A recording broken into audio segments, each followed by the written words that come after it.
to everyone, and today we're back again on a Tuesday evening lesson. We're going to carry on with the major articles of Baal Islam. As you know, we did several. This is, I think, our 51st lesson, am I correct? Okay, so we've done like 51 lessons, so we're going quite well.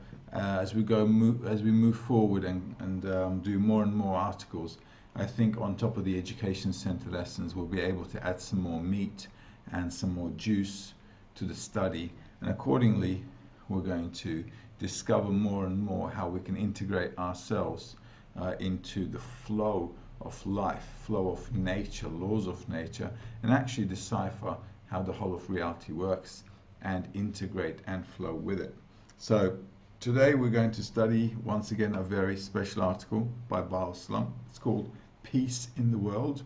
Our previous few lessons were on the article the peace, and before that we did Arvut, and before that we did Matan Torah. So I want to carry on with Baal Islam. I want to do peace in the world, and this is also another long article, so it'll take us at least a few weeks, but let's see what he's trying to tell us here, and we'll see how we'll move forward. Okay, you can find this on Kabbalah.info. If you go into the library under Baal Islam's articles, you'll be able to find it, Peace in the World. Alternatively, you can use that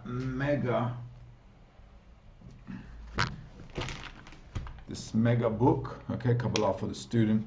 It's quite a chunky one, but everything you really need to attain spirituality is in this book. Okay, so there are a lot of articles here. Everything we need is actually in this book to find out, to learn the wisdom of Kabbalah. So let me just put these back aside, as I will be reading. As I'll be reading from the website. Okay, so let's get smashing. If you have any questions, as usual, you can send them through on YouTube. Am I correct? On the YouTube page, and also on the Kabbalah.academy site if you're watching there as well. So last week we had quite a few questions. That was a really nice lesson. So let's hope you interact as much as you can, and we'll move forward. So let's start reading. Now, some of the article, because Baal Islam wrote it, and this was like written quite a long time ago, maybe several decades ago, so you might find the language a little baffling or a little complicated, but don't let that scare you at all. We're going to really take it down as best we can and try to chew it up, and I'm sure we'll be studying this article more and more as we learn the wisdom of Kabbalah. Every article is really deep, and as we discover ourselves more and more in the wisdom of Kabbalah, we'll find out a lot of interesting new things on articles we previously studied. Okay, so let's get smashing and start reading. Peace in the World by Baal Islam. Mercy and truth met together. Righteousness and peace have kissed each other.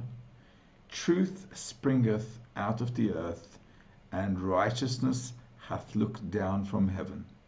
Ye the Lord will give that which is good, and our land shall yield her produce. This is from the Psalm 85, Psalms 85. And it's sometimes weird to see Baal Islam starting with something like this, because it kind of puts you off. You don't know how to relate to the article at all.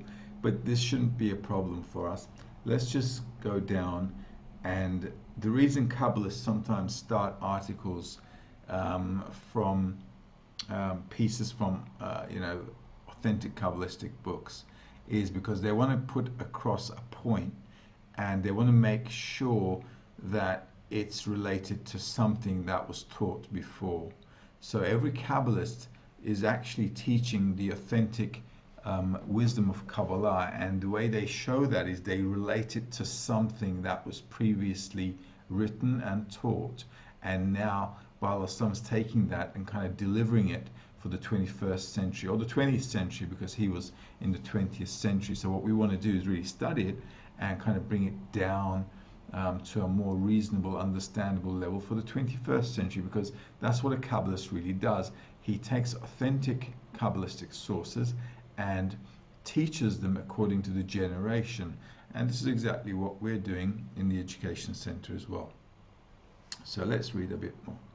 Everything is evaluated not by its appearance at a given moment, but according to its measure of development. So this is like a side, this is like a heading. Everything in reality, good and bad, and even the most harmful in the world, has a right to exist and should not be eradicated from the world and destroyed. We must only mend and reform it, because any observation of the work of creation is enough to teach us about the greatness and perfection of its operator and creator. Therefore, we must understand and be very careful when casting a flaw in any item of creation, saying it is redundant and superfluous, as that would be slander about its operator. So here, immediately, he wants to tell us that everything in creation, everything in nature has a place, and we shouldn't be deleting anything. Sometimes a student of Kabbalah wants to come and they want to eradicate bad things. They want to eradicate the ego. They want to eradicate and delete the desire to receive for oneself. However, though, we're not supposed to do that. We're not supposed to, in fact, delete anything or anyone in reality, because if it's created and if there's a purpose behind creation, then surely there is place for whatever is created. And so we shouldn't be going off blindly trying to, according to what we see, delete things that are seemingly bad. Okay, because the minute humanity sticks its nose into nature and starts messing around with it, starts fiddling around with it, and tries to change things according to how we humans think will be better, we immediately cause damage and we cause harm, and it comes back to us. So we as humans are not as smart and as developed as we think we are. So immediately, every time we try to alter things in order to make them better, we only make things worse. So Baal Islam is saying you shouldn't delete anything, no matter how bad it seems to you. The only thing we should be doing is mending it, reforming it, all right, but not deleting it, because nothing is redundant. And if something appears to be redundant, then it's actually saying, well, the nature or God, or doesn't matter what you call it, that force behind creation has done something wrong. That's what we're basically saying when we say there's something redundant or useless in creation. So let's carry on. It's common knowledge that the Creator did not complete creation when He created it. Now he says it's not common knowledge. So he says it is common knowledge. I'm sorry, it is common knowledge, but what is that common knowledge? Did we know that before? It is common knowledge that the Creator did not complete creation when He created it. So this is already a question mark. It's common knowledge to who? Okay, obviously not to us, because we didn't know about it. But probably it is to Kabbalists. And we can see in every corner of reality, in the general and in the particular, that it abides by laws of gradual development, from absence to completion of growth. Okay, so he completes the sentence now, saying, look, if we look at nature in every corner of reality, we can see in the general and in the particular that everything abides by laws of gradual development. So everything in life is going through phases where it's developing. From absence of completion to growth. So from nothing to maturity. But everything in life is going towards a certain maturity, a certain development. It's going through phases. For this reason, when the fruit tastes bitter at the beginning of its growth, it is not considered a flaw in the fruit, since we all know the reason. The fruit has not yet completed its development. And so it is in every element of reality.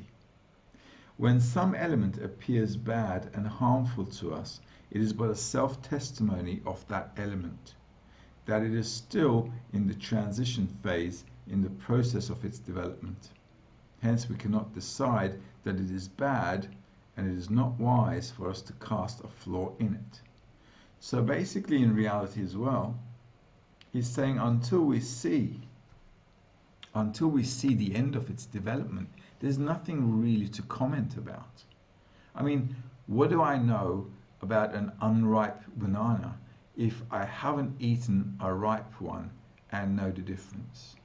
Obviously, if I just pick a raw one off the tree and start eating it, I'm going to poison myself or really damage my stomach. And I'm going to have some tummy aches. It's obvious. But if I know that this banana is going to grow, it's going to go through phases, and then it's going to ripen, and then it's going to come to this maturity level where I can actually eat it, and then that's another story. And that's a completely different story. Why? Because you can see, you understand that it has development phases. So although he's giving us an example with a fruit here, he's saying that about everything in reality. So I suspect everything in reality would also include humanity as well. Let's see what else he noted here. And so it is in every element of reality. When some element appears bad and harmful to us, it is but a self-testimony of that element, that it is still in the transition phase, in the process of its development. Hence, we cannot decide that it is bad and it is not wise for us to cast a flaw in it. So I guess this thing could also be true for humanity. Because if we look at humanity, we're obviously not in a great state. Okay? And because of this lack of harmony in our lives, because we're going through this constant turmoil in our individual lives, in our families, in society, between countries, ecology, natural disasters, everything, economy as well. All our social relationships are also shattering. Kids are leaving the house. They don't get along with their parents. They don't get along with anybody. Nobody gets along with anybody. So obviously all these problematic things we see in society can also be attributed to this principle that although we see flaws in our lives, in other people maybe, or even in anything, it's just a sign that we haven't yet completed our development. So whatever is true for a fruit on a tree could also be true for a human being, or for society, or for humanity in general, since this is a law of nature. Until something is mature and ripe, it's going through phases, and therefore it appears as though it's faulty. The next heading, subheading, is the weakness of world reformers. Now, once again, he seems to jump from one topic to another. And what's this law of reality, law of nature, have to do all of a sudden with world reformers? World reformers are people who want to change the world and make it a better place, so they say. All right, but what's that got to do with this above point? But in reality, everything is going through phases, and it's going to get to perfection. Okay, that's great. So that's the law of nature we just discovered. Fine, we can see that in reality, and we can relate to it. Now, why is he all of a sudden coming up with another subheading and saying the weakness of world reformers? So let's read this as well. Obviously, it's related. And we have to understand Baal Salam is quite a deep person. He's a Kabbalist foremost. So he sees reality quite deeply. So when he's relating from one thing to another, and all of a sudden we feel like, well, what's that got to do with that? We have to really delve into it to understand that he's taking us by the hand and saying, listen, this is a law in nature. And this is what humanity is trying to do. and then he's going to develop it afterwards and saying how pathetic we are, because these are the laws of reality, and how, you know, ignorantly we're doing something completely against it. So he wants to just take us one by one, step by step, and bring out these principles so he can tie them all up later on. So although in the beginning the titles may appear completely unrelated, as we move forward they'll be related, because he's now bringing us to an understanding about certain concepts, then he'll tie it all together. The weakness of world reformers. This is the key to understand the weakness of world reformers throughout the generations. They regarded man as a machine that is not operating properly and needs mending, meaning to remove the corrupted parts and replace them with good ones. And that is the tendency of all world reformers, to eradicate any harmful and bad in the human species. And it is true that if the Creator had not stood against them, they would certainly have by now cleansed man entirely, leaving only the good and useful.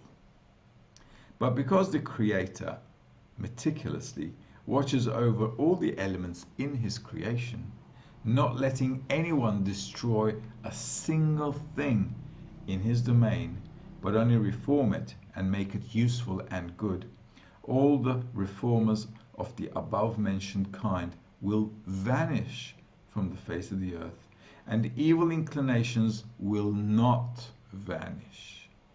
They live on and count the degrees that they must still traverse until they complete their ripening. At that time, the bad attributes themselves will turn to good and useful ones, as the Creator had initially perceived them to be.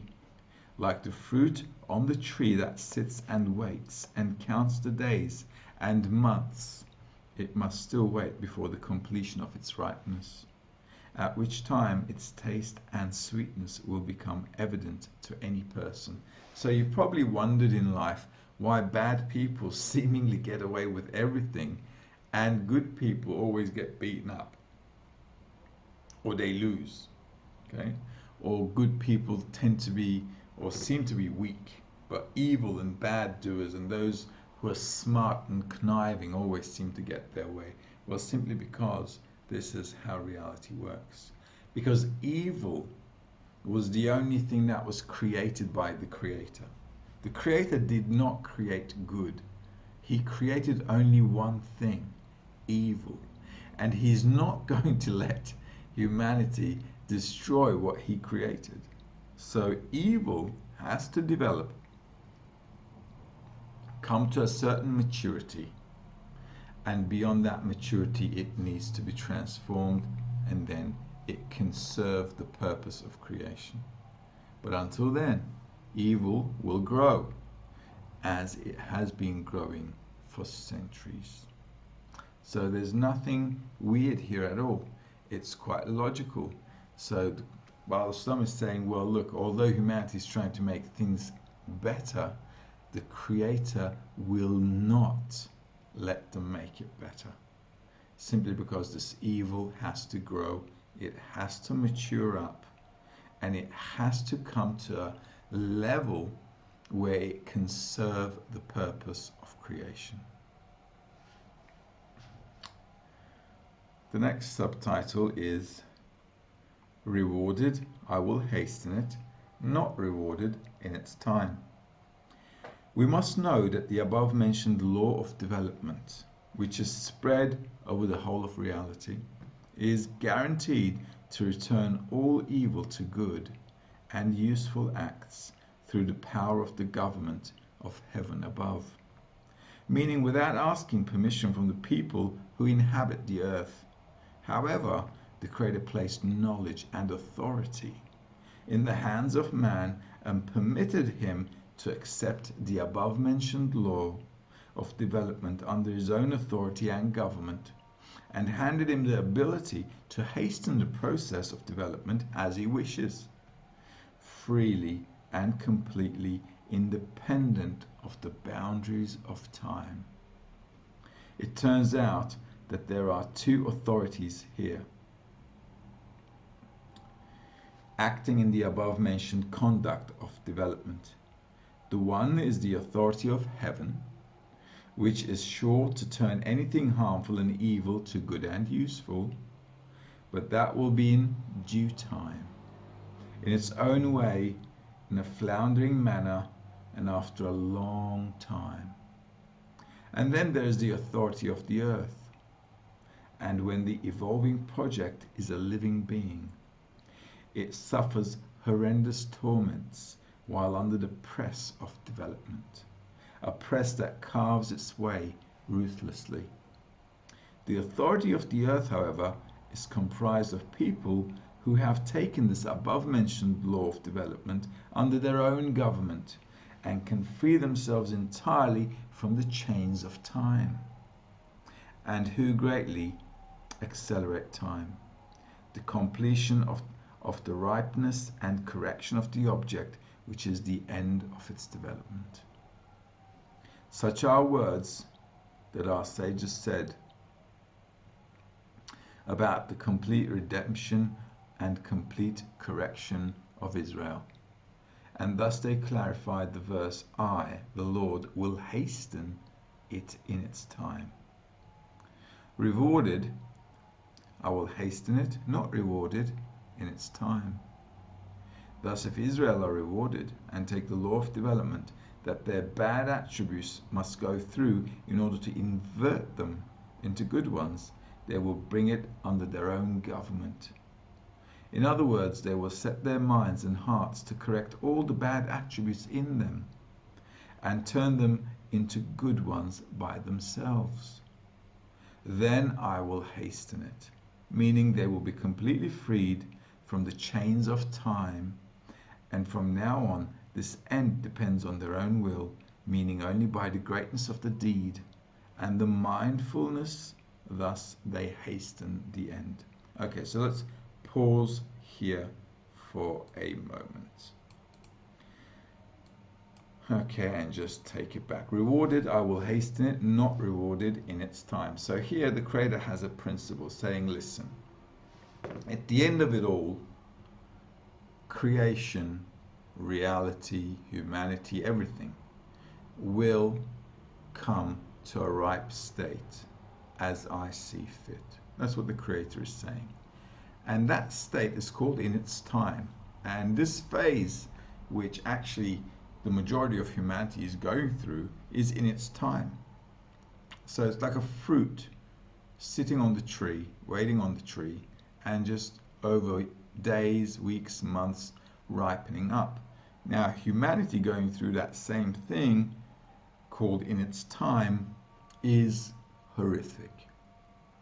They go through world wars, all kinds of chaoses, natural disasters, murders, rapes, all kinds of evil in the world is what humanity is going through. And this thing is called in its time.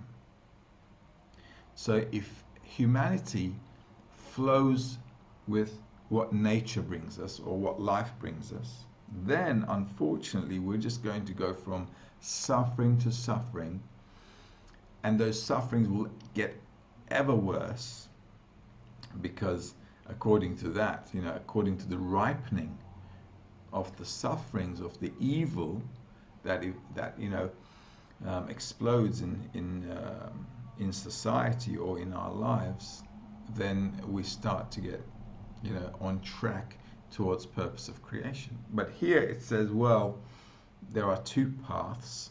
One is in its time, where I will put you through horrendous suffering and you will still come to where I want to bring you to.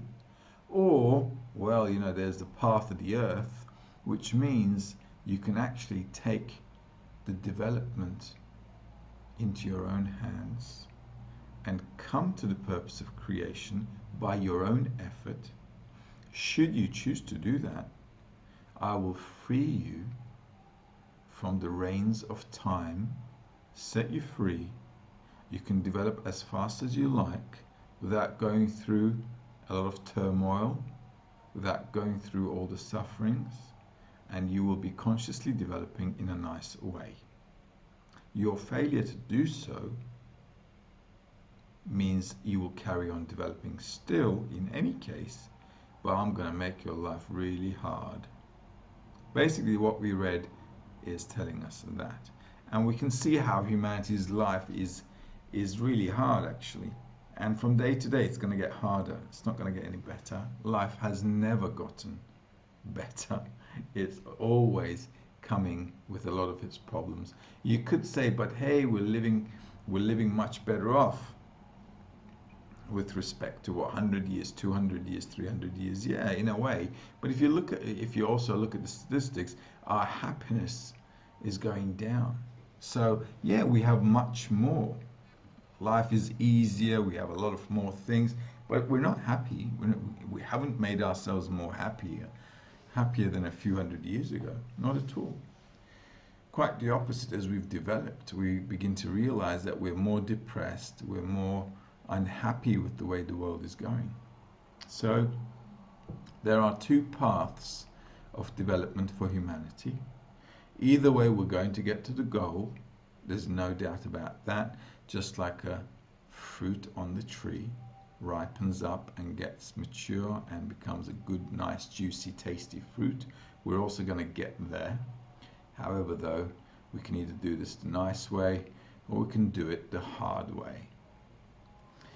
And that choice is given to humanity. So when he says here, down here, it says, let's also read the sentence again, because it might confuse some of the new students who are listening to us.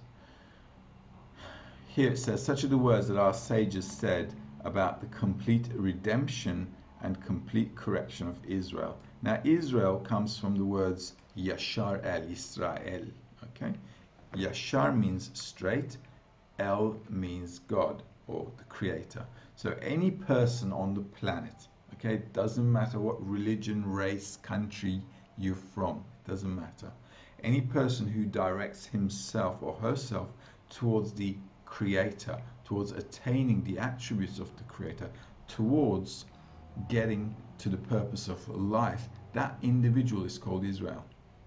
So it could be anyone. So we're not talking about an Israeli living in Israel according to his ID or his religion. Okay, that's on the corporeal level. We're talking about a spiritual concept here. So spiritual wise, Yashar El Israel means somebody who's directed towards attaining the attributes of the Creator, or a person who's attracted and going towards the purpose of life according to the laws of nature, according to the development of, according to the planned development of creation. So that's what it is. So don't confuse that word with anything corporeal. Kabbalistic books do not talk about corporeality. They only talk about spiritual concepts and spiritual phenomena that we need to integrate ourselves into. And thus they clarified the verse, I, the Lord, will hasten it in its time. Rewarded, I will hasten it, not rewarded in its time. So if we take on this challenge to do this advancement by our own work, so if we work to get to the purpose of life, then we're going to be rewarded, because we're going to get it done faster without all the dramas of life. Should we fail to do so, we're going to get still to the purpose of life and creation, but we're going to go through some real heavy stuff. Okay, a lot of suffering. So it continues, thus if Israel, so that's if that person, okay, who has a dot in the heart and wants to attain the Creator, that's called Israel.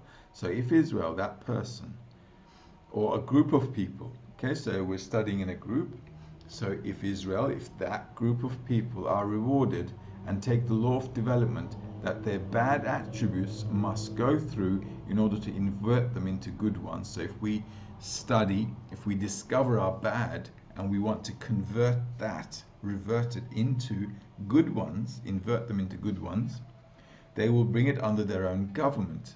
So it means that we will be able to fix the evil in us, fix our bad attributes and bring it under the control of the good attribute. In other words, they will set their minds and hearts to correct all the bad attributes in them and turn them into good ones by themselves. So that means that we have to study, we have to progress, and we have to convert the evil in us into good. That's what the study of spirituality is all about, really. Then I will hasten it. So then the Creator is going to help us out. Because it's like our children, right? So our children want to do something good. So what do we want to do? We want to do something to help them out, motivate them. So if we see that he's interested in music, we want to, get him a musical instrument that he wants to learn because he's motivated and he wants to do it. It's coming from him. It's not like I went out, got a musical instrument and gave it to him and started pushing him to play. No, he wants to do it from himself. He wants to go and do this himself. It's an inner inclination and he's working on it, and so I want to help him out with it.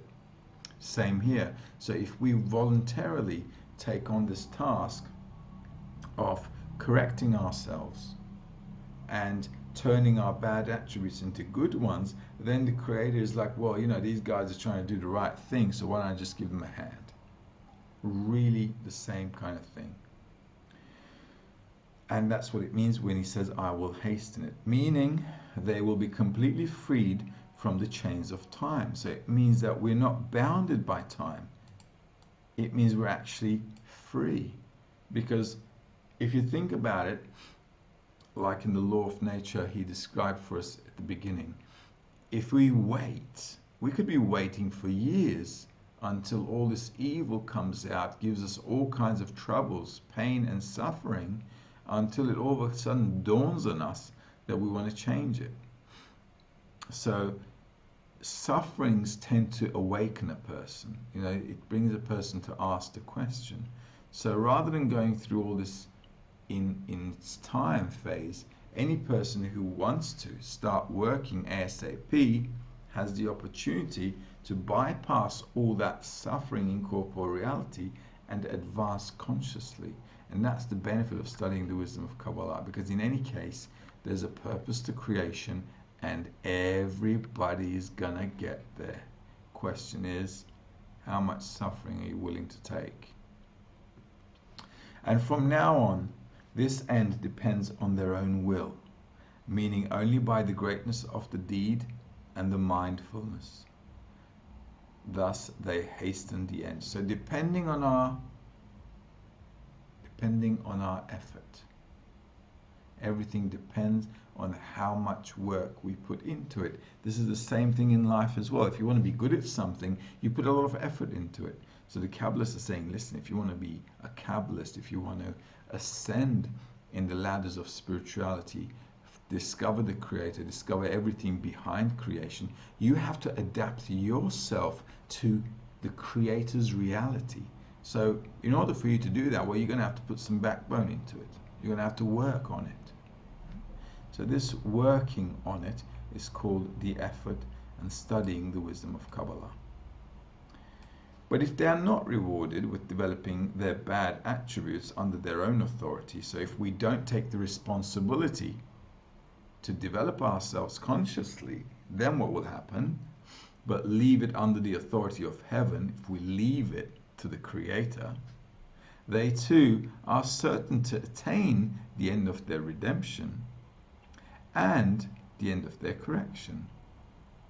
This is because there is complete certainty in the government of heaven, which operates by the law of gradual development, degree by degree, until it turns any evil and harmful to good and useful. As the fruit on a tree, the end is guaranteed, but in its time, meaning it is completely connected and dependent on time. So if a person doesn't take on this work of advancing him or herself consciously towards the purpose of life, he or she is also going to get to the purpose of creation, no doubt about it, but it's called in its time, and that is a lot of suffering. According to, let's read a bit more. According to that law of gradual development, one must go through many degrees. which tend to come heavily and very slowly and lengthily, and stretch over a very long time before one reaches the end. And because the objects we are discussing are evolving, sensing, living beings, they too must suffer great agony and pains in those states of development, since the compelling force which exists in those degrees in order to raise man from a lower degree to a higher one is but a pushing force of pain and torment. In order to raise man from a lower degree to a higher one is but a pushing force of pain and torment that is accumulated in the lower degree and that can no longer be tolerated. Because of that, we must leave that degree and rise to a higher one. It is, as our sages said, the Creator places over them a king whose sentences are as harsh as Haman's, and Israel repent and reform. So, according to this law, we're all going to get to the goal, but if we leave it into the hands, into the reins of time, it'll be through great suffering. If you also look at human development, all our development in technology, all our revolutions, all the democracy, communism, fascism, everything in society, if you think about it, everything we came up with really to make our lives better was because previous to that state our lives were intolerable. And because of that intolerable state, humanity always had to come up with something new. And this is a law of nature as well. We can only tolerate things to a certain level, and beyond that then we have to make a change, we have to make a leap. But that path is like torture. It's long, it's painful, and it's just agonizing. Therefore, the end is certain to come to Israel by the above mentioned law of gradual development, and it is called in its time, meaning tied to the chains of time. And Israel's guaranteed end by taking the development of their attributes under their own authority is called I will hasten it, meaning completely independent of time. So anyone who has a dot in the heart and has an urge to attain the Creator, which is that person's called Israel. So this person has a freedom of choice. Obviously the article is not talking about people out there on the outside. It's talking about an individual who's questioning the meaning of life and who wants to attain the meaning, the purpose of life. And if he's lazy about it, what's going to happen is he's going to get beaten up in life. If he works for it, he's going to develop consciously in a nice way. So this is strictly talking about a person who's on the path. All right, so it's very important for us to understand this is not talking about people out there on the street. It's talking about a person on the path, and that person sometimes works hard and sometimes gets a little lazy and starts being a little slack. And when that happens, life's pushing force will push him or her. So we're only talking about a person on the path of spirituality. He's already or she's already on the path, and that person is now going through states. Sometimes he's lazy or she's lazy, and that's called going according to nature's time, called in its time. And sometimes we're elevated, we have motivation, we want to work hard and get things done, and that's when you take the reins of time into your hands and you really speed up your development, and that way you can really move fast and forward towards the purpose of life. But in any case, these two states are specifically for a person who's studying the wisdom of Kabbalah, who's directed towards the Creator, and in his states, he's going through these states. These are both necessary because they both guide a person. So if I all of a sudden, I'm not doing as well as I should be, or I'm not pushing as hard as I should be, then life will start pushing from behind. And if I use the environment correctly, What I can then do is take force and power from the environment to keep pushing and pushing and pushing, and that way I'm actually developing faster. And that, you know, then it's like they're pulling me from front, so my life becomes more, you know, it becomes smoother, it has a bit more understanding, so I'm moving faster than other people, or my other state of being slack or lazy, or, you know, overlooking the study. Okay, so do we have any questions? We do, so we have a few questions. In the meantime, we are under the subheading good and bad are evaluated by the actions of the individual towards society. Okay, so we've got a few questions. Francesco is asking, why do some Kabbalistic schools teach meditation and B'nai Baruch says it is not part of Kabbalah? Well, B'nai Baruch teaches authentic Kabbalah, which is the book of Zohar actually, and also the book Tree of Life by the Ari. So when the books we study are authentic Kabbalistic sources, and you won't find meditation there. What you will find there is actually constant work on trying to understand what reality is all about. Now, if you think about meditation, we also have to understand what meditation really means. What kind of meditation are you talking about? Because meditation comes from the French word méditation, and it means, in the Oxford English Dictionary, it means to be in deep thought. Okay, so if you are talking about a person who's in deep thought, well, the wisdom of Kabbalah has that.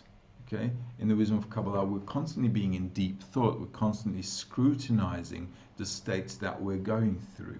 However, though, the term meditation is now mostly related to, you know, crossing your legs and, I don't know, closing your eyes and, you know, taking all kinds of body shapes. And that's not what Kabbalah talks about at all. Kabbalah is only talking about a person, the reality, where he is in reality, and how, from his position and perspective, he can act in that reality in order to discover the force that runs the whole of reality, which is the creator, or call it nature, it doesn't matter, and how one can be really integrated to that through equivalence of form.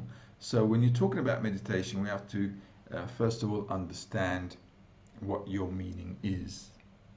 If you're talking about meditating on the Hebrew alphabet, or I don't know, meditating by doing all kinds of readings and stuff like that, we don't have that kind of stuff. The wisdom of Kabbalah specifically is a study, it's a science, and it's a science of reality. And this is why in the beginning of the article he starts with the laws of nature. So immediately he wants to give us a principle here, a law in nature, and then he describes to us what you know, world reformers tried to do, and why they will never be successful because of that law of nature. So we need to study to understand these things. We don't want to sit down, cross our legs, and start doing all kinds of mantras and thinking we're going to get spiritual, because you won't get spiritual like that. You'll just calm yourself. All right, so first I have to define what your understanding of meditation is. If your understanding of meditation is according to the French word and the English Oxford Dictionary, which means to be in deep thought, I agree, we are always in deep thought in the wisdom of Kabbalah, scrutinizing everything we're going through. If your idea of meditation is, you know, crossing your legs, or doing all kinds of mantras, or, you know, I don't know, looking at the Hebrew alphabet and God knows what you're doing with it, then that has nothing to do with Kabbalah. Okay. Another question: is it possible that during the centuries the authentic texts have been altered or modified in some way? For example, the Bible has been modified in time. Well, we don't study the Bible. The 5 books of Moses, the Pentateuch, which is the Old Testament, the real original Bible, has never been altered. It was written the way it was, and that's how it's being kept. If you're talking about the Bible of the Christians, well, you can find a bunch of versions of the Bible, which was, versionized by many people. So, and we don't talk about that Bible at all. In terms of studying the wisdom of Kabbalah, the Zohar, the book of Zohar, is the authentic Kabbalistic book. The reason we call it an authentic Kabbalistic book is because it was written after the shattering of the Second Temple, destruction of the Second Temple, more like, and it was specifically written and designed for the generation that was to come after the ruin, so the last 2,000 years of development of humanity. So this is why the book of Zohar is the authentic Kabbalistic book. Second of all, the book of Ari is the tree of life. All these books are actually are a commentary on the original Torah, which is the 5 books of Moses. So the Zohar and the tree of life, they're actually talking and explaining what's in the 5 books of Moses. So it's a commentary on the Bible, but which is, we're talking about the authentic Old Testament Bible, which is the 5 books of Moses. So those books by authentic Kabbalists cannot be altered, because once you're in spirituality, there's really nothing to alter. Let's say you and I are sitting by the beach and we both see the sunset, and we both see that there's a nice orange sun, sinking gently on top of the sea. There's really nothing that we can, lie about here. There's a sun, it's orange, it's going down on the sea. So when we write about it, we'll be writing about it as we see it. So people in spirituality who are in a dimension where they see and feel and actually understand how the laws of nature work, write about these things. This is why a Kabbalist can look at a book and say, well, this is not an authentic Kabbalistic book, because it's simply not talking about spirituality at all. So an authentic Kabbalistic book should be describing to us our connection with the Creator. It shouldn't be describing to us how to meditate. It should be describing to us about how to adapt our nature to the laws of nature. So how am I going to be doing that if I'm just, doing some kind of meditation? I should be researching it. I should be researching myself and the laws of nature, and I should be reconciling both of them so I can actually be in the reality of those laws of nature, also in the reality of the Creator. P. Green. We understand the coronavirus was sent by the Creator. I believe we must connect with each other to rise above in the long term. However, should we not try to eliminate the virus with medicine? Humanity will do all it can to get rid of bad things in life. Okay, just like we're trying to cure cancer for years. Okay, have we succeeded? No, we haven't succeeded. Humanity has been trying to cure it for years. Humanity has not been able to cure any virus, actually. Even the common flu.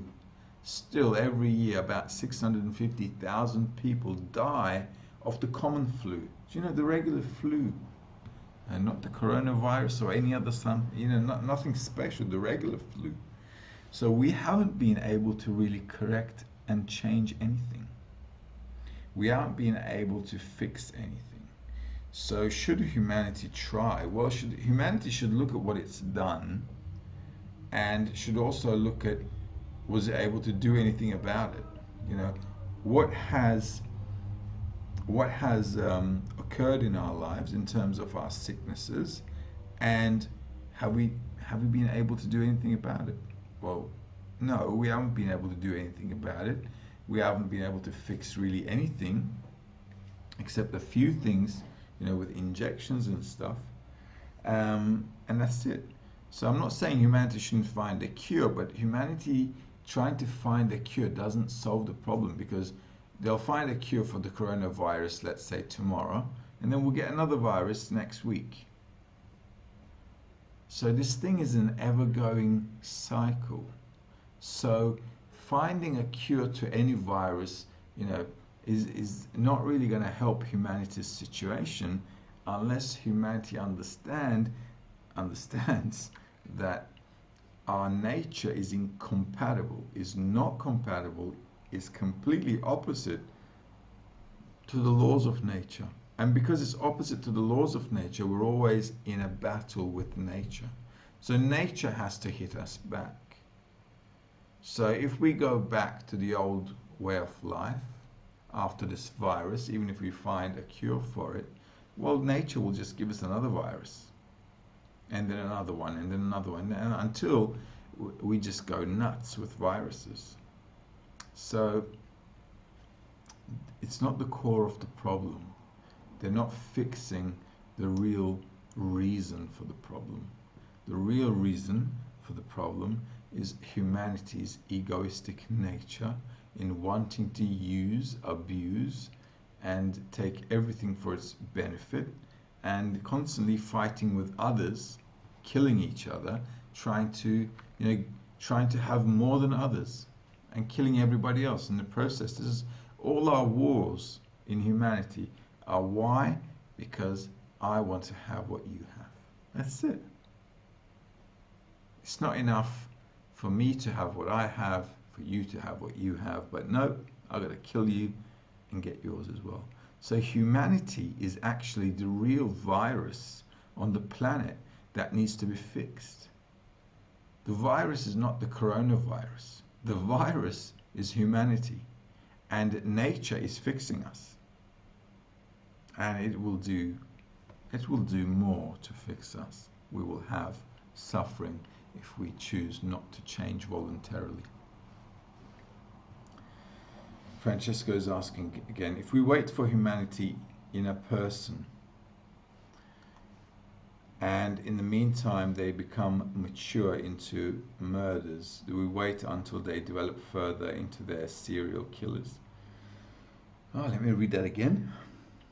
If we wait for maturity in a person and in the meantime they become mature into murderers, do we wait until they develop further into serial killers? Well, look, we don't wait for anybody. We work on our own development. I can't go now onto the streets and tell people, listen, you guys all have to fix yourselves. First of all, it's unrealistic. It's not doable.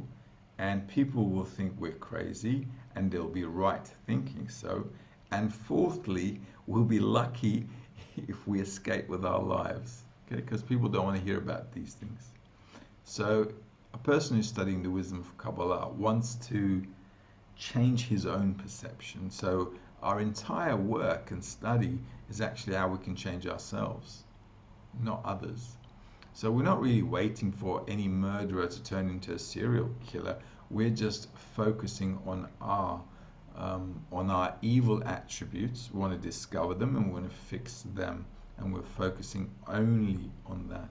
Otherwise, we'll end up start being like world reformers, trying to change people on the outside, and that, like Baal Islam explains in the article, is not going to work at all.